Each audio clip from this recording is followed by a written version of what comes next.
Hey, what's going on, everyone? Welcome back. My name's Will and this is the Wimya YouTube channel. Quick sales pitch. Sorry guys, like, comment, subscribe if you want to do any of those things. They're always really appreciated. But today we're going to be talking about my 2024 S650 Mustang GT. I've had this thing about 10 months now, and I just thought I'd go ahead and make a dedicated video showing you all the modifications I've done to this thing so far. I have a pretty extensive build playlist on YouTube. My videos don't really get pushed out there too much. I guess I'm not really pleasing the whole algorithm, so wanted to just kind of make a quick video here highlighting everything. And if you want to see any of these modifications in detail, go jump down into that playlist and you can check out everything there. I'm going to have that down in the description below, as well as product links for all of these as well. So if you see anything that you want to pick up and you want to check it out on the website, check out those links. You can find everything there. But yeah, like I said, this is my 2024 Mustang GT. It is a 3018 base model GT. It was, I think, 47,000 sticker price. I ended up picking it up for 42,000 before taxes. So honestly, in my opinion, a pretty good price for like a brand new V8 sports car. I know some people don't like to call it a sports car, but I do. But yeah, I just figured, yeah, let's just do a quick mod video here, just highlighting everything. So I'm gonna turn this camera around so you don't have to look at my ugly face and we can check out this Mustang. So let's go ahead and start with the exterior. We've done quite a bit of aero and just aesthetic modifications, and like I mentioned before, I have dedicated videos on all of these modifications. So if you go and check out the S650 playlist, you'll be able to see all of these videos as I'm installing them. So yeah, go check that out. I'll have a link to that playlist down in the description below, as well as product links to all of these down in the description below. Some of them are Amazon links, they're affiliate links, so I do get a little bit of a kickback. Just wanted to throw that out there. So we'll start at the front and work our way back. We have the infamous super cheap Amazon front splitter up here. I believe these things are only like $110 or so. This thing has been on there for like well over 6 months at this point. A lot of people talked smack on it, but as you can see, it's held up really great. So yeah, that's the Amazon front splitter right there. So that's really cool. And then down here, we'll start with some of the carbon fiber bits. All of these pieces that I'm going to disclose right now are from Jogon carbon fiber. So we have the carbon fiber down here on the little vent kind of eyelid there. And then up here, we also have them on the little intake ducts right there and right there. These are real carbon fiber, they're skins, so they're just held on there with some 3M tape. And then we'll move over to here. We have the Form LED side markers. These are the smoke side markers, so we have them in the front as well as in the rear right here. So those are really, really sweet. They light up really bright at night. Really love those. Those are from Form Lighting. Now to here, these are probably one of my favorite wheels slash modifications that I've done to this Mustang so far. These are Advan GTs. These are a forged racing wheel from Advan Yokohama. If you're a JDM fanboy like myself, you'll definitely know what Advans are. I've seen a few other Mustangs rocking Advans, but I don't think any other S650 at this time is rocking the Advans. So yeah, pretty stoked to have these on the Mustang. Really lightweight forged wheels. So I'm running a square fitment, same in the front as in the rear, and they are a 19 by 10.5 plus 35 on a Bridgestone Potenza Sport 285 35 19. So yep, those are my wheels, Advan GTs. Absolutely love those.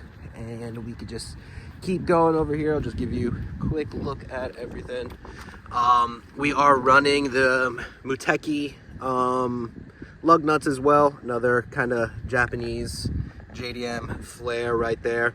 I did paint the Brembos kind of like a Nissan bronzy kind of gold color. just because I'm kind of going for like that JDM vibe a little bit on my build. So that's wheels right there. We are still on to stock suspension. I'll go over that in a little bit. We'll keep going. I did switch out the fender side badges for the blacked out ones. That's a factory piece. Up here I did the carbon fiber mirror caps. These are from Jogon carbon fiber as well. These are the M spec or M style mirrors, because I think they kind of resemble like a BMW like M model, so I believe that's where that name comes from. Then we can go on to the side. I have the RTR side rocker extensions. I really love these side skirts. I think they add a lot of presence to the actual car, and they're really simple to install. So like I said, I have installation videos on all of this, so you can reference all of those videos down in the playlist. Now in the rear, you can see we have the Dark Horse style rear wing. This was like the eBay brand one, the ones that you can find on Amazon, really cheap and affordable. I believe this was like sub $300. They have them in a few different finishes. I did the unpainted finish, so it matched like a lot of the other like aero pieces. I did upgrade to the carbon fiber wicker bill. I believe if you buy the 4 performance one, it's like $1,200 just for the wicker bill. This one is definitely way more affordable. Like I said, all product links will be down in the description below. Wing and the wicker bill were from Super Auto Sport Online, so you could go and check those out there. Now coming down a little bit more, we have the carbon fiber taillight bezels. These are from Extreme Online Store. These are all, and just like every other piece of carbon fiber you see on this vehicle, it's all real carbon fiber. Nothing hydro dipped, no imitation carbon fiber. Everything is real deal carbon fiber. Just want to disclose that. So these were from Extreme Online Store, like I said. Then we did the carbon fiber deck lid, little pieces here. This piece is from 777. This is a really quality piece, and again, it's just held on there with like double-sided 3M tape. And obviously over here we got the other taillight bezel. Now if we come up here, I have this little roof spoiler kind of window, rear window visor piece. This was also from Extreme Online Store, and I think it just gives it that nice little touch to it right there. So yeah, I believe that's all the aero pieces. In the rear, I also have the form lighting rear reflectors. So on your stock diffuser, it's just like a red reflector. It doesn't have like LED light in it at all. But when you upgrade to the form ones, as you can see, you now have the LED light. So that's really nice. It's also in the smoked finish, so it matches just like the side skirt or side marker there, and the front one is the amber one. But yeah, those are all LED now from Form Lighting, and I believe that is everything as far as aesthetic goes on the exterior.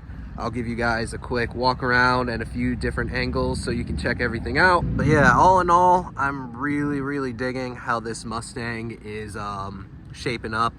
I'm really happy with all the modifications so far. Most of these have been on the Mustang for like quite a bit of time now, and as you can see, everything is still in really good quality. So yeah, I wouldn't BS you guys. I don't really get anything from any of these vendors here, so I'm just giving you my honest opinion. Everything that I recommend, I would still buy again. Really happy with everything. So yeah, like I said, links are going to be down in the description below, so if you wanted to pick up any of these pieces, go ahead, check them out.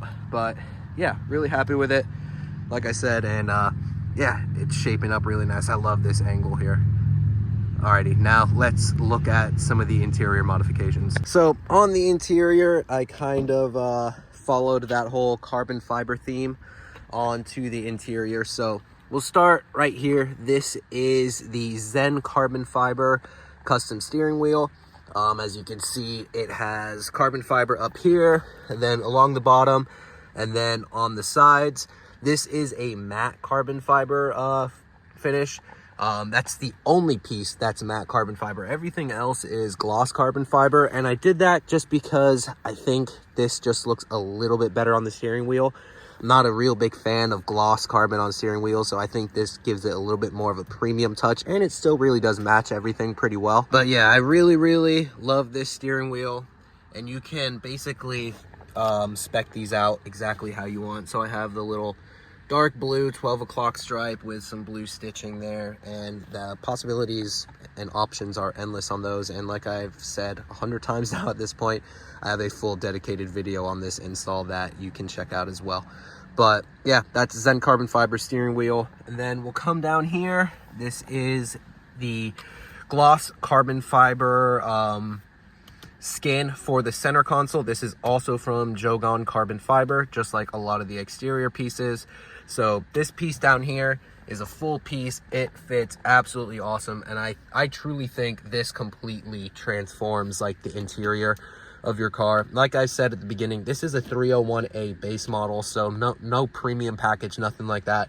So this is all plastic, so for a pretty inaffordable price, you can switch out, or not switch out, but you know, give it that really premium look with a bunch of carbon. So really love this piece, and it fits perfect. So we have this piece down here, we have this piece right up here, we also have this piece. This is a separate piece right here that's just for this vent right here. Then we have the top piece that's right there, all in carbon fiber, that drops down to right there. So they have two separate pieces if you have the one single screen or the double screen. So good option there to have. And then over on this side, we also have this piece over here in carbon fiber. So really going with the whole like carbon fiber vibe here. And yeah, I really love it. And all of those pieces are from Jogon carbon fiber. Right down here, I did switch out the shift knob. I was not a big fan of the stock shift knob whatsoever. I thought it looked really cheap. So this nice little billet shift knob I think looks really cool. This is from RTR. Really simple to install.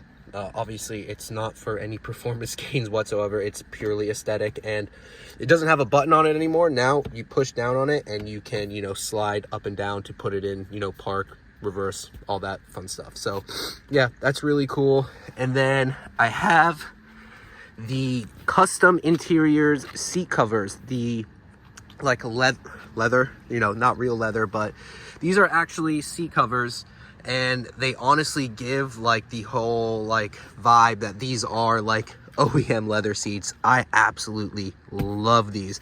I've never been a fan of seat covers before, but custom interiors has definitely changed my whole mindset of that, and I think these are like an absolute must if you have a base model and you want to give like that whole premium look to your interior.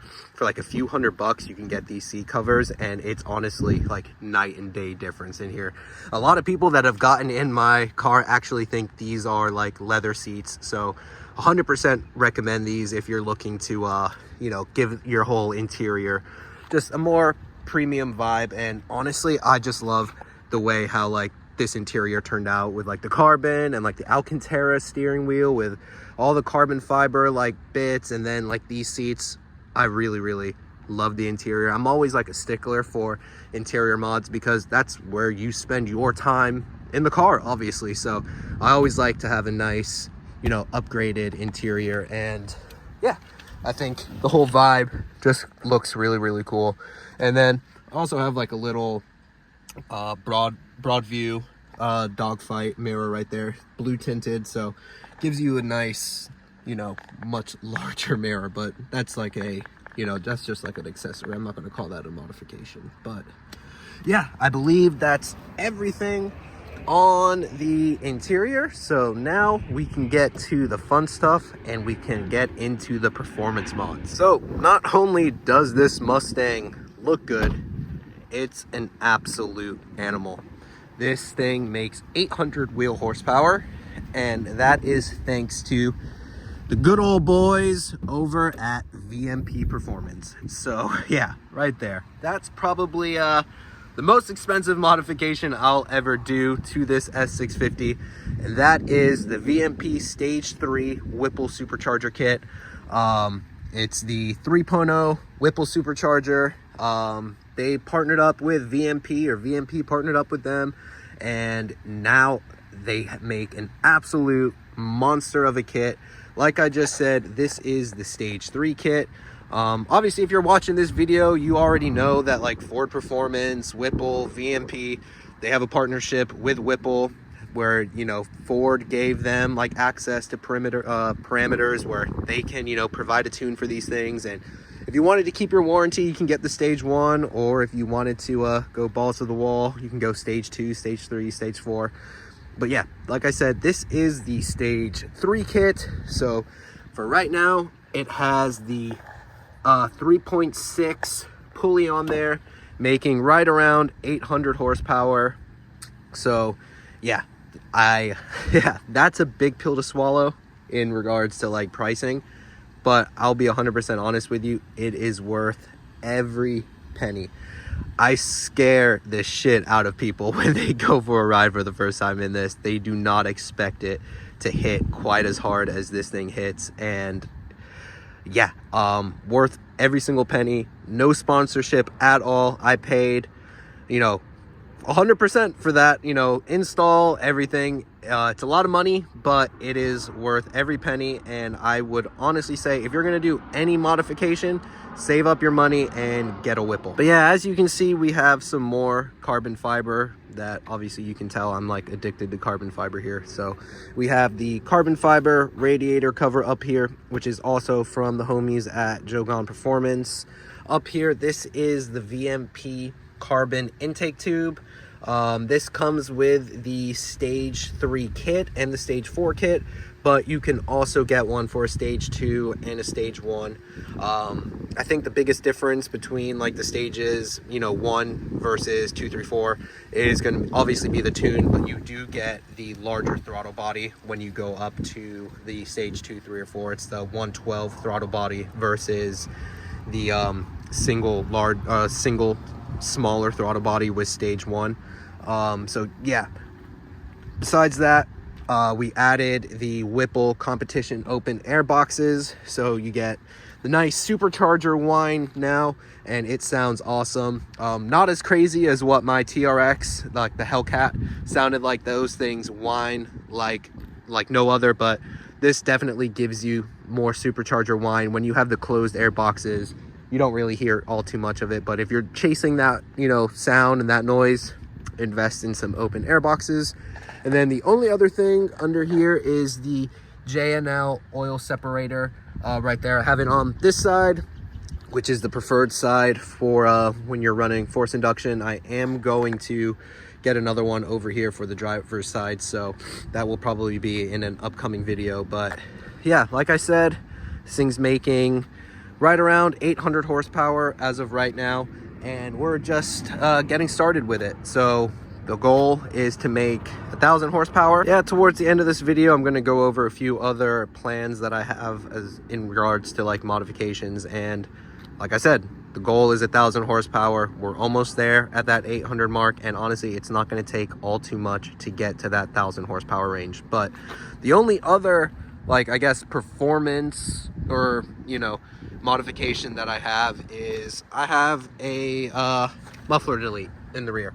So everything else as far as exhaust is 100% stock. I had the non-active exhaust because this is a base model, non-performance, so I cut the mufflers off because I was really going for the whole quad tips. And yeah, this is like super cheap, and you can see it's starting to like really show, like, I don't want to call it rust, but yeah, it's getting a little ugly. So I think we will be switching out the axle back pretty soon, and that's because, you know, like I said, I have other plans for modifications that are going to help boost and get to that 1,000 horsepower range. So those are all the current modifications I have done to my 2024 Mustang GT. now let's go ahead and talk about some future modifications that you'll be seeing on the channel pretty soon. Like I said, fully stock exhaust as of right now, minus the muffler delete, stock cats, stock headers. So obviously to make, you know, that 1,000 horsepower, we're gonna need to throw some headers on here. So not 100% which ones I'm going to be installing, but I am leaning towards the Stainless Works headers. So we'll probably be doing that here pretty soon, some headers. I also think I'm going to do the oil pump and cam gear, all of that stuff under here, just as like a secondary like insurance policy. They said that it's not really necessary on like an automatic car unless you're doing like a lot of dig racing or anything like that, but I think I'm just going to go ahead and address that anyway, because I would also really like to get the heads ported and polished. Again, they've said it's not really necessary, but I think I'm just going to go ahead and do that regardless. Another thing I definitely need to do here pretty soon is do an oil cooler on this. Like I said, this is not the performance pack, so it does get a little hot, or actually it does get really hot really quick. So I think I'm going to be doing the MMR oil cooler kit that, you know, goes right down there. So I think that's going to be coming pretty soon. I'm also going to be doing the Fuel It ethanol sensor right up here, so I can monitor my ethanol rating, because as of right now, it's a little bit of guesswork as well as some math to figure out, you know, my octane rating and all of that. I'm also driving around with like 2 cans of Boostane in the trunk just in case I get to a gas station where it's like shitty fuel. So yeah, I think the ethanol gauge is going to be really helpful. And with making all this crazy horsepower, I think I'm going to need to address the transmission. Luckily for me, I have VMP that's about 2 hours north, but about 10 minutes around the corner from here, I have RSA. They're known for building these 10R80s, and I'm going to be bringing it to them for a stage 3 transmission build. So that will be more than enough to handle the 1,000 horsepower plus whatever I end up making. So yeah, I think those are a few of the performance modifications that I'm going to be doing here within the next year or so. As far as like more aesthetics go, I have a carbon fiber diffuser that's coming. Oh, also, I am going to be switching out the axle back. I think with the headers and a muffler delete, it's going to sound way too freaking loud. So I'm definitely going to be switching out the axle back, probably going with like a Roush axle back. But yeah, back to the aesthetics. I have a carbon fiber rear diffuser on the way, and I believe I'm going to be doing a carbon fiber hood. Probably the Super Snake style hood that you guys will be seeing here released pretty soon. I'm not going to give too much of that away, but yeah, I think those two things for aesthetics. Then after that, I'm going to be, you know, 100% satisfied with how this thing looks. And then for suspension, that's also a really big thing. I have all the suspension parts, I just haven't gotten around to installing it yet. I have the Ford Performance lowering springs, as well as the Steeda Stop the Hop street kit. So that comes with the IRS braces, the bushings, as well as the alignment dowels and the little spacers, all of that. I also have the billet rear vertical links as well. So all of that's going to be, you know, thrown at this thing to help eliminate all the wheel hop and keep this thing going straight and keep the Mustang from doing Mustang things. Also, I think I'm going to be upgrading the rear tires to at least a 305. I don't think I can fit a 315 on these tires, so I'm gonna try out a 305, and if that doesn't work, I might get some weld wheels and then I can throw a 315 on the rear. But yeah, I think that covers everything as far as performance and exterior. And then the only other thing I really want to do is get a racing seat. I've been looking at a few different ones. I'm kind of between 2 different seats right now. I thought I had the seats picked out, I was ready to go, and then when I went to go meet the seller in person, they ended up being a pair of like knockoff seats, and I don't fuck with that. I don't want, you know, knockoff seats in my car, because that's a safety item. I'm not gonna cheap out on a safety item. So I've been looking at some OMP seats, might pull the trigger on those. But yeah, other than that, there's not really much else I want to do or think I have to do. I'm sure other things will come up along the way, but as of now, I'm really happy with how this thing sits. I've only had this thing for about 10 months, and I'd say in the past 10 months, we've thrown a lot at it, and I'm really happy with it. Makes crazy power. It's really reliable, drives like a stock car until you don't want it to drive like a stock car. But yeah, other than that, I'm really happy with it. And yeah, but yeah, guys, that's gonna do it for this one. Thought I'd make a quick video for you guys, just kind of highlighting my build. But yeah, if you guys have any other suggestions or recommendations or things you'd like to see done to the S650, jump down in the comment section below and let me know what you guys think. My name is Will. Like, comment, subscribe, all those things, really important, and I really appreciate it when you guys do that. But yeah, I'll see you all in the next one. Later, everybody.